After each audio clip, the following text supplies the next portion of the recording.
وہ جو جنت اللہ نے انعام کے طور پر تیار کر رکھی ہے وہ ایک باغ ہے. باغ شاید اس لیے کہا کہ انسان جو ہے وہ اس کی جو حد ادراک ہے اس میں سب سے زیادہ خوبصورتی جو ہے اس کی حصے جمالیات کی جو آخری حد ہے نا وہ یہ ہے کہ باغ ہو اور چشمہ ہو.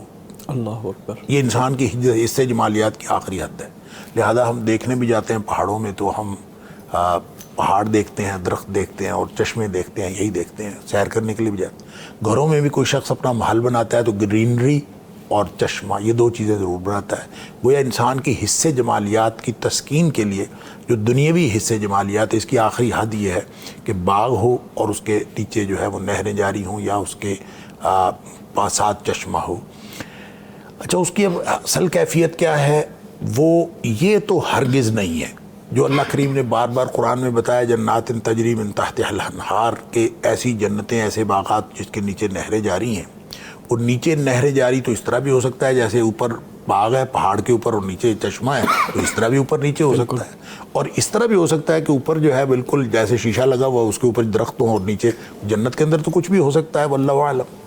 لیکن ایک بات سمجھ میں آ جانی چاہیے کہ جو ہماری حصے جمالیات کی آخری حد ہے اور جس کا تصور ہم قائم کر سکتے ہیں جنت ویسی نہیں ہے. بالکل جنت اس سے بہتر ہے کیونکہ نبی اکرم صلی اللہ علیہ وسلم نے فرمایا, اللہ فرماتا ہے اعددت لعباد الصالحین, میں نے اپنے نیک بندوں کے لیے وہ کچھ تیار کر رکھا ہے جنت میں ما لا عین رات جس کو کبھی کسی آنکھ نے دیکھا نہیں, کسی کان نے کبھی سنا نہیں, ولا خطر علی قلب بشر اور کسی بشر کے دل پر کبھی خیال بھی نہیں گزرا. تو یہ پہاڑ, یہ باغ, یہ نیچے چشمے, ان کے تو ہمارے دل میں خیال گزرتا ہے.